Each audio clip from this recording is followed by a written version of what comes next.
Why, hello, everybody. Welcome to another fun, action-packed episode of Who the Hell Asked, where we're allowed to talk about these video games, unlike Japanese celebrities. I'm your host, Slade, alongside Byron. Hey, and so it's Tuesday when we're probably uploading this and recording it. So, you're wondering, why are we talking about this on a Tuesday? Well, we got some major news to cover.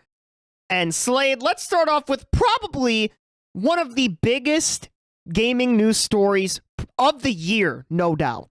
That's all right. Absolute bombshell news. And this, I'm going to go into it now.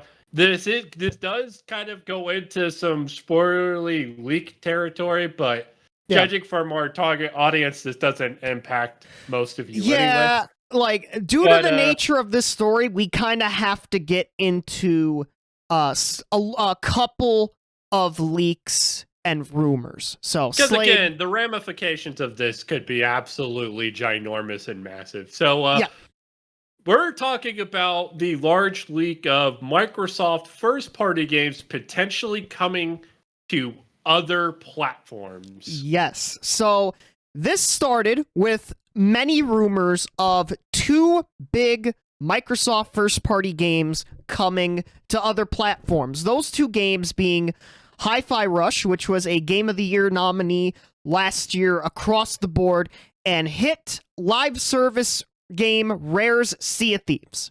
So those are the two games that got started. Initial thoughts just on that. So Hi-Fi Rush was something I was expecting for some time, primarily because I felt like that was a game that could succeed on the other platforms. I especially think there's a base on Switch that would love to get a hold of that game, whether that's Switch 2 or Switch 1, I guess that remains to be seen. Probably Switch 2, but we'll see. We'll see. Definitely something that I was expecting to happen sooner or later. Sea of Thieves is a very surprising one because I kind of felt like they were trying to keep that game as like a marquee exclusive for the Xbox Series X. And we'll talk a bit more about that in a bit. Okay. I'm going to have a little bit of a different thought on this. I'm not surprised because it's a live service game. That is true. And I feel like at this point, they're trying to dig themselves out of the financial hole that Xbox has kind of put them in. We understand that Microsoft itself is a very profitable company, but yes, that doesn't mean Xbox has been. Yes, but and obviously one thing for Hi-Fi Rush, there were I think a couple of like in-game like shirts that were like data mined that were like, yeah, this is like Nintendo and Sony based like color schemes and stuff. So yeah. But the other big game, and this will snowball into other stuff, is that there is on Xbox Era sources that Xbox Era talked to noted that there was a possibility in the plans that Bethesda's Starfield would be coming to PlayStation 5.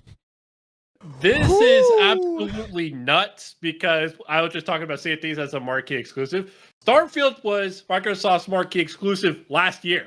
Yeah. So, like, kind of insane to think that could be on PlayStation. Yeah. Because, like, yeah, well, the game wasn't as successful as they wanted it to be, and personally, I didn't enjoy it very much from my time with it. You and a lot of other people, actually. It coming to PlayStation is actually a pretty huge deal, all things considering. And it has a lot of people, myself including, speculating about, well, what's the future of Xbox if their marquee exclusives are going to all end up on the competitors' platforms? Yeah, so, according to Xbox Era's sources, Microsoft senior leadership have reportedly debated the various pros and cons of releasing more of their exclusive software elsewhere, and internally, not everyone is necessarily happy with the decision, but recouping the potential money, quote, left on the table by releasing elsewhere has arguably won out. And guess what? And it's not just on Xbox Era. There's been a whole bunch of other people, Jeff Grubb, Tom Warren, you name it. They've probably covered in the gaming news space. Andy Robinson of VGC.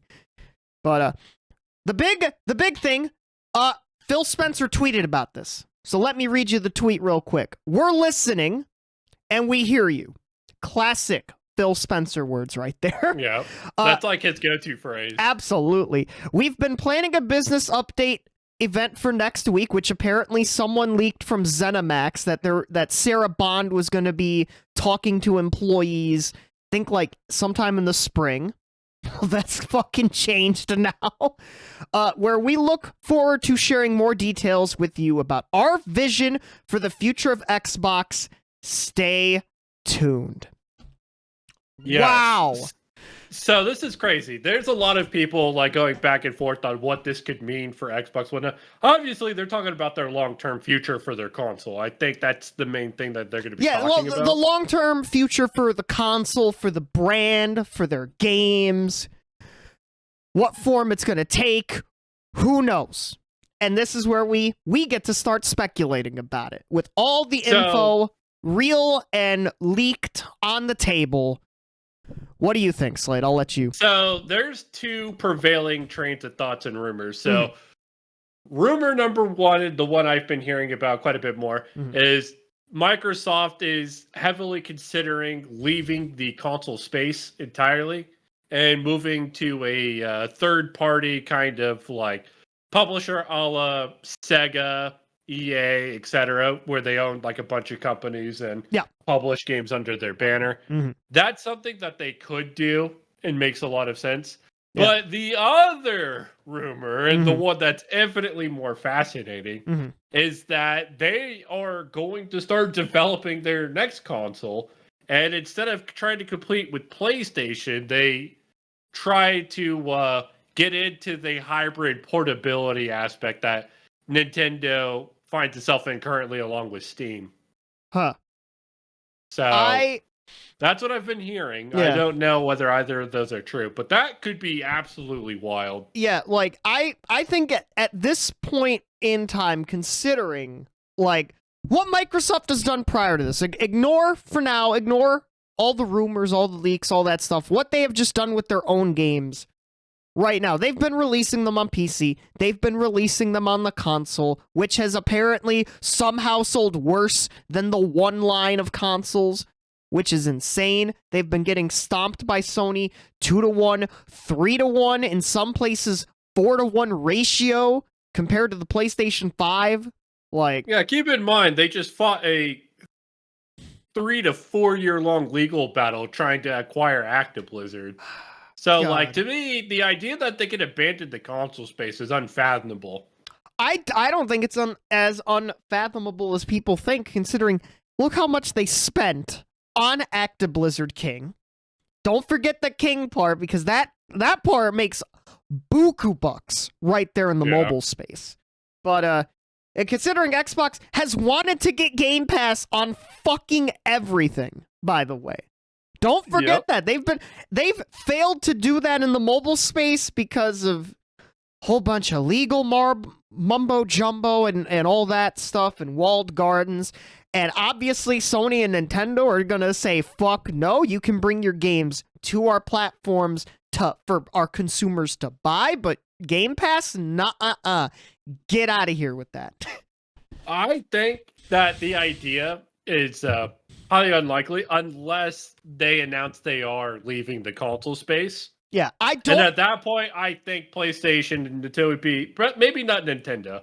I think PlayStation would be a little bit more open to having a subscription service, knowing that they're not competing for consoles anymore. But, like, I guess, but I think it would still have to be like what Ubisoft Plus and EA Play are. It'd have to be like Microsoft only developed and published titles, right?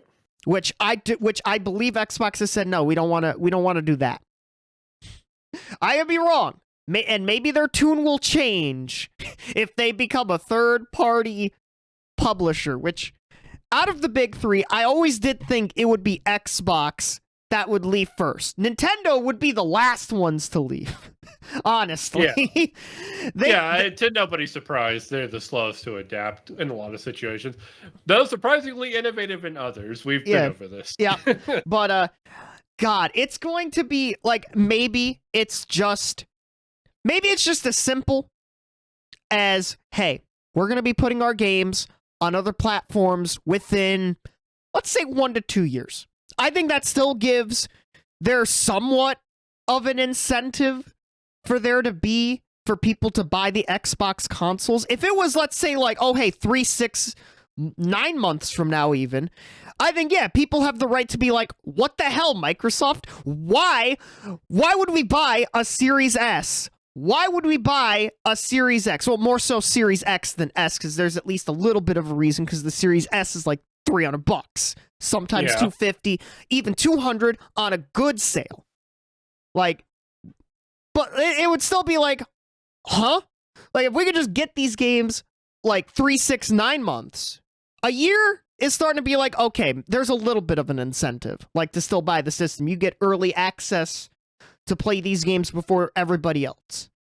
But, well, and then there's PC, but, you know. That sometimes is a different animal. But it could be as simple as that. It could be as insane as, yeah, the Series S and Series X are going to be the last generation that we make, and we're moving on.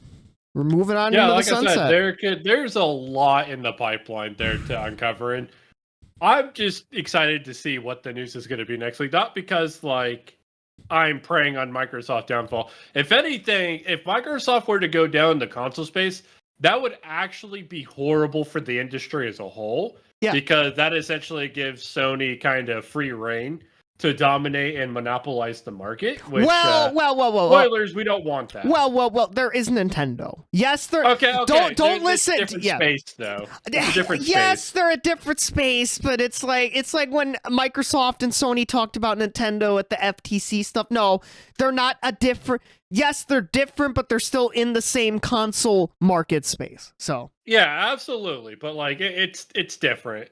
You need the high-end console like market to be competitive with one another. Because otherwise, when you don't have that, then one company kind of gets to control everything, including like pricing and other practices. And I mean, we already see what's happening with Pokemon because they don't have any competitors in their space until like very recently. So yeah, I don't know. The world is better when we have Microsoft making consoles. I agree. I agree with that.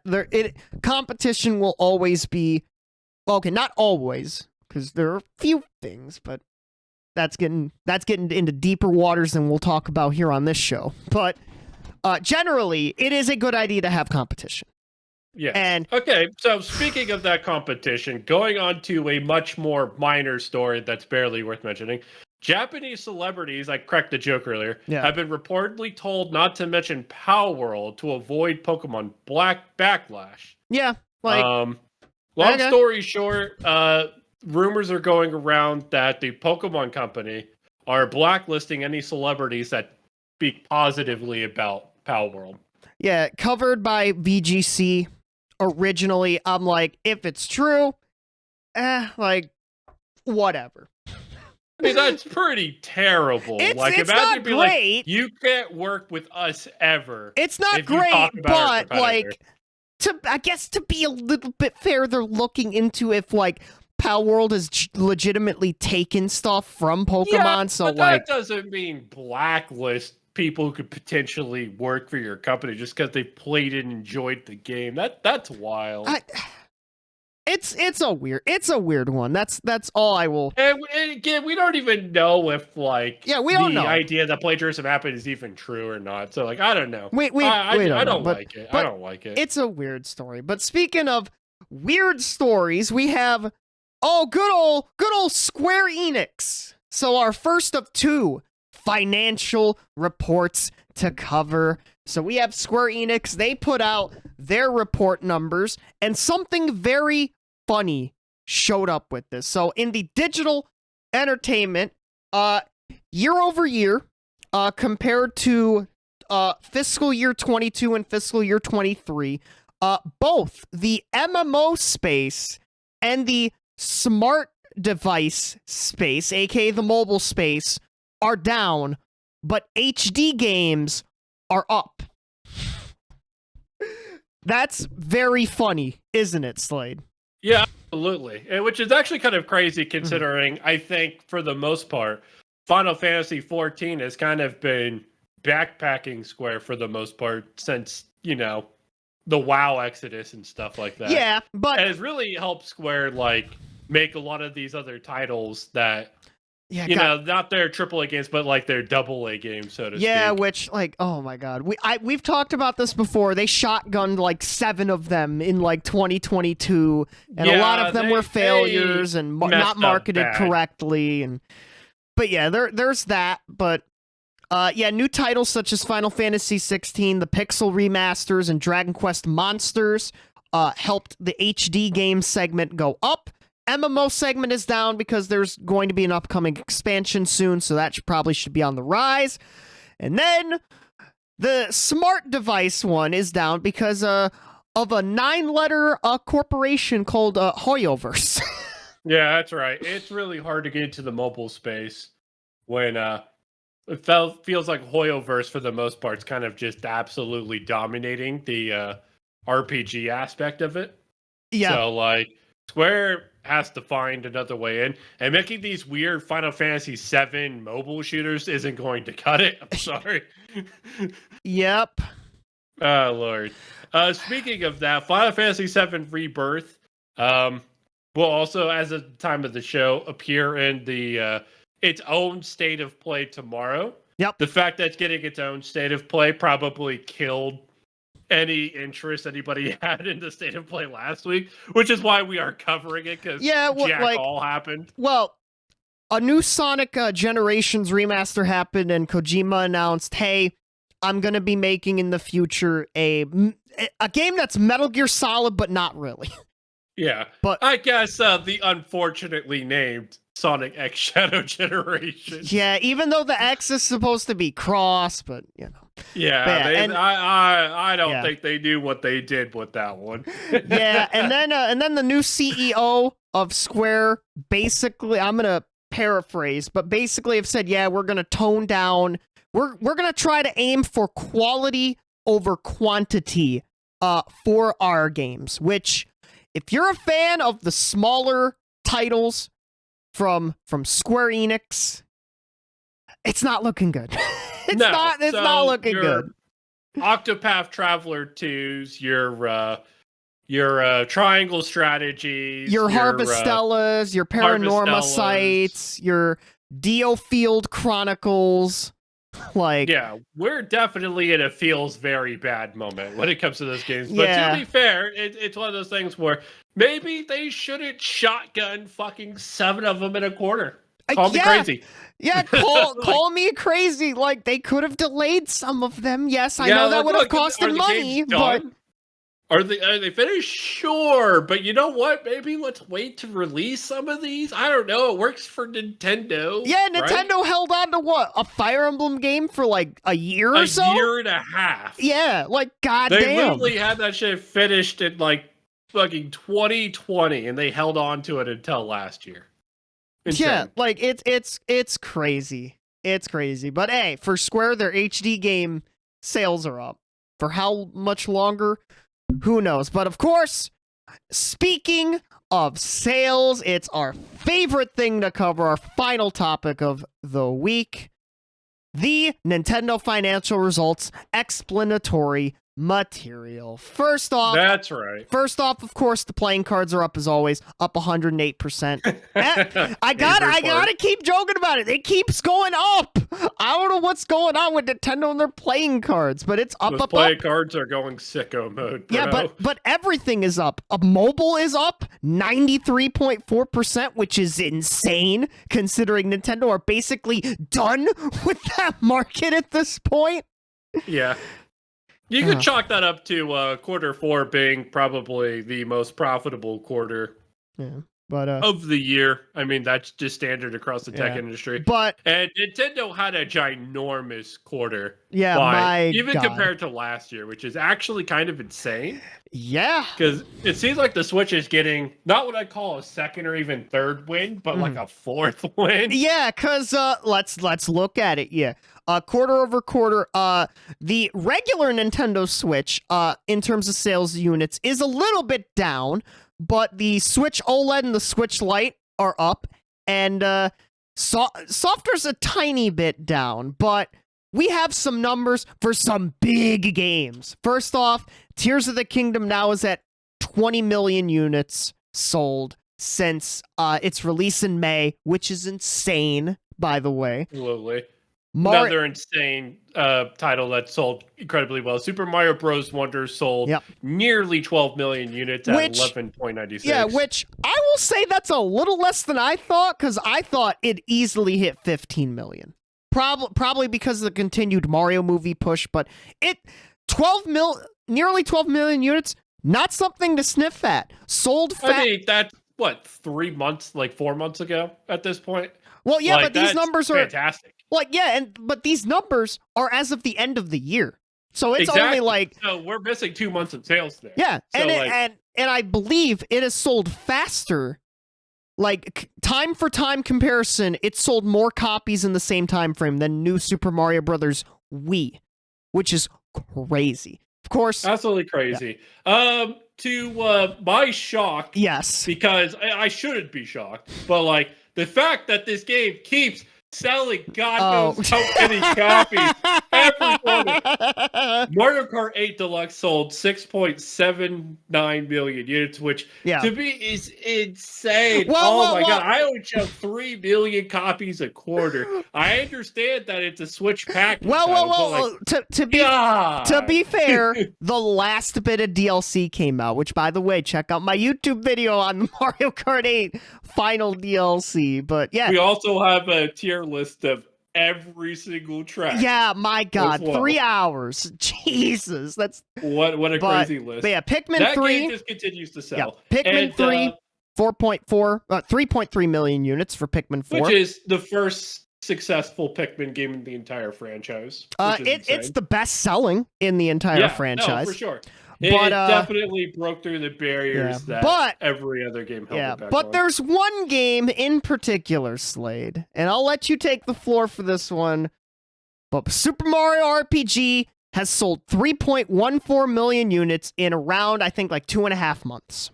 Which would make Super Mario RPG the fastest selling Mario RPG game in every Mario RPG franchise. Yeah, whether it's the Paper Mario series, Mario and Luigi, or the original release of Super Mario RPG. It has already outsold the lifetime sales of the original Super Mario RPG for the Super Nintendo. Which doesn't happen a lot for remakes, remasters, all that. That doesn't happen very often. No, not often. And at all. I believe it is the third overall right now, the third overall best-selling Mario RPG behind Origami King, not by too much actually, and Bowser's Inside Story, which I think sold 5 million or something like that. Which it is currently on pace to surpass both of those. We'll probably even see that in the next quarter. Yeah. So this is fantastic news for everybody who loves the traditional turn-based Mario RPG games. Yep. Because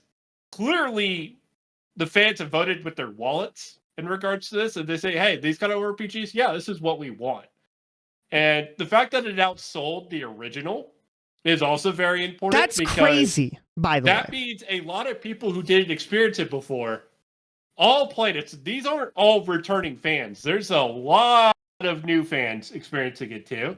Yeah. So the market for Super RPG is better than it ever has been. Yeah. And we have the 1,000-Year Door coming out this year, so very exciting stuff. Yeah, there. And I think part of it, I'm not going to say it's the whole reason, but part of it, I think, for why Mario RPG has done so well is partially nostalgia from, major Nintendo YouTubers, talking about it.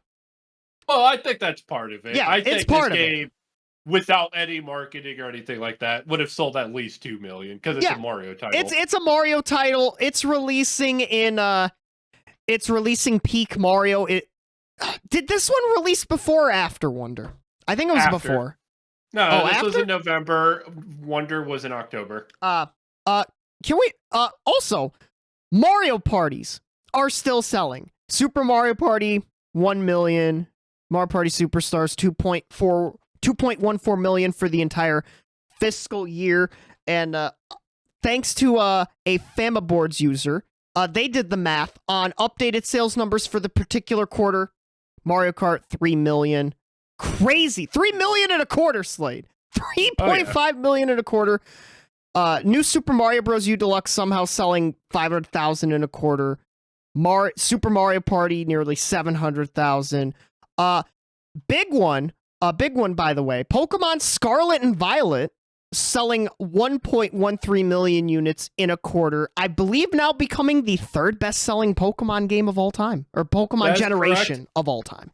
I think we'll start to see that slow down as their DLC bundles are finally wrapping up, and then we'll also probably see whatever Square Enix plans to do coming up here this April. Yep. Fascinating story about that is I read an article where the best thing the Pokemon company could do is come out in April and say they have nothing in development. April. And that is so sad. Well, I assume the person means February because, Pokemon Day event is coming up, which, that's coming up, by the way. But, April is when they announce most of their Pokemon, stuff. April and May. What if they just drop black and white remakes in February? Hey, that's going to be happening later this year. See, that's something that people want, but they actually don't want to see it because of how bad they're developing. Yeah, but yeah, games are doing great. Well, can we pour one out, by the way, for WarioWare, the new WarioWare game? Rip WarioWare. We knew one of these titles had to go to the wayside, and it had to be WarioWare. They could have saved WarioWare for this year, honestly. They didn't have to put it literally between Wonder and RPG. They didn't have to. God, WarioWare has been treated like garbage on the Switch. Unfortunate. But of course, Slade mentioned it earlier. We have our launch schedule for Nintendo products. You mentioned, of course, TTYD for Switch. That's coming in 2024. Very fascinating little title underneath there that a lot of people have assumed for dead. Confirmed here, guys. Metroid Prime 4, they have not forgotten about it. They are still working on it. Nope, they haven't forgotten about it. Luigi's Mansion 2 HD is coming in the summer. Mario vs. DK remake is coming up. Buy that if you want to see more Mario puzzle platformers, please. The Peach game is coming up. And of course, as always, there is big speculation right now, Slade, and it wasn't announced this week, so I'm very interested to see what happens with this if we're getting a Nintendo Direct soon. Yeah, so I would speculate that we're probably going to get one announced by the end of this week, because typically it's usually within a week of these that we actually see a Nintendo Direct. Yes, typically. I would imagine if we would have it announced by Friday. If we don't, then very interesting, considering right now we're on uncharted territory because we don't know what they're planning to do for their next console or when they're going to announce that. Obviously, I think a big thing, Donkey Kong Country is coming to Nintendo World soon in Japan. So they're probably going to have a big DK game relatively soon. And you think so? You would think. They decided to hold that back for Switch 2 or whatever the new platform is going to be.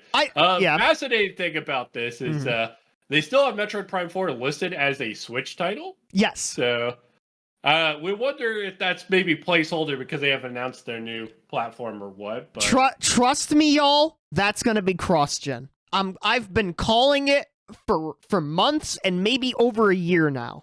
Since the big next system speculation really got into overdrive. I'm still of the belief Prime 4 is going to be a Twilight Princess situation. Except not the blaster's in the right hand in this version and the left hand in this version. Oh, yeah. There's not going to be any nonsense like that. But, it's going to be interesting because I thought this week would be the only week they could realistically have a Direct, considering next week is Mario vs. Donkey Kong week. Week after that is going to be the Splatoon Side Order DLC. And then the week after that is Pokemon Day. Well, I think the reason why that they could have the Direct next week is because get people talking about Nintendo and whatnot. The week of, they'd be like, okay, well, what games are coming out right now? They could drop Mario vs. Donkey Kong comes out today or later this week or on Saturday. They could put a fucking and then trailer. people are like, oh, I'm gonna go buy that game. But yeah, it's it's a very interesting time just in the gaming industry. We have nice not to talk about layoffs for a change. Yeah, goddamn, fucking for once, shit. But there is a company that has a potential uncertain future in Xbox. Like, what's gonna happen with that? We'll cover that next week, of course. Whenever Phil Spencer decides to announce that. And if rumors are being believed, maybe a Nintendo Direct next week. Yeah, maybe a Nintendo Direct. Next week is set up to be one of the most exciting weeks I think Byron and I have had in this channel. And guess what? The Nintendo Investor Q&A document will actually also come out. It'll come out probably in a couple days, but we'll probably cover it sometime next week. So that will be interesting because you know investors are going to be asking about the next system, about all the speculation going on. Oh, yeah. But very, very interesting week. Very interesting. But yeah, this has been a special late midweek episode of Who the Hell Asked with the gaming news. This has been Byron. And this has been Slade. And we hope you all have a good day. Good night and goodbye.